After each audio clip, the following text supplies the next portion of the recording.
হাতে আছে মোটামুটি মিনিট 5 সময়, আর এই মুহূর্তে দাঁড়িয়ে একটা রেসিপির কথা সবার মাথায় ঘুরপাক খাবে, সেটা হলো এই টেস্টি ম্যাগি রেসিপি। অনেক রকমভাবে প্রচুর ভিডিও ইন্টারনেটে দেখতে পাবেন ম্যাগি নিয়ে, আর প্রত্যেকটাই কিন্তু ভীষণ টেস্টি। আপনি কি ভাবছেন একটু আনহেলদি? হ্যাঁ, আনহেলদি তো একটু বটেই, তবে মাঝে মধ্যে একটু কোনো ট্রাই করা যেতেই পারে। আবার তার মধ্যে হাতের কাছে যদি থাকে কিছু ভিআইপি সবজি, তাহলে তার কোনো কথাই নেই। এই যেরকম ক্যাপসিকাম, গাজর। তবে আজকে আমি এই রকমের কোনো ভিআইপিকেই এখানে এন্ট্রি করাইনি। একদম পাতি কিছু বাঁধাকপির খোসা, যেটা ওপর থেকে আমরা ফেলে দিয়ে একটু শক্ত প্রকৃতির হয়, ওই ধরনের একটু কোনো বাঁধাকপির পাতা, আর একটু আলু, অল্প একটু পেঁয়াজ, আর অল্প একটু টমেটো। সবজিগুলোকে সামান্য একটু নাড়াচাড়া করে নিয়ে ওই তেলের মধ্যেই 2টো ডিম দিয়ে দিলাম একটু ভুজিয়া করার জন্য। আলাদাভাবে ডিমের ভুজিয়া করার কোনো প্রয়োজন নেই, এর মধ্যেই বেশ সুন্দর ব্যাপারটা হয়ে যাবে।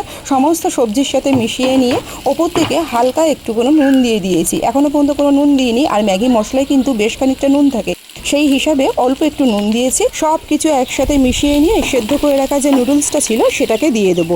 আর ওটা তো আগে থেকে দেখলেন সেদ্ধ করেই নিয়েছি, আর জলটাকে কিন্তু একটু ঝরিয়ে নিয়েছি।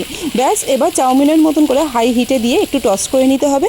আর ম্যাগির যে মশলাটা খানিকটা দিয়েছিলাম সবজিতে, খানিকটা দিয়েছি নুডলসটা দেওয়ার পরে। ব্যাস হয়ে গেল 5 মিনিটের ম্যাগি। মোটামুটি সবজিগুলো কাটা থাকলে 5 মিনিটের বেশি এটা রান্না করতে একেবারেই সময় লাগে না।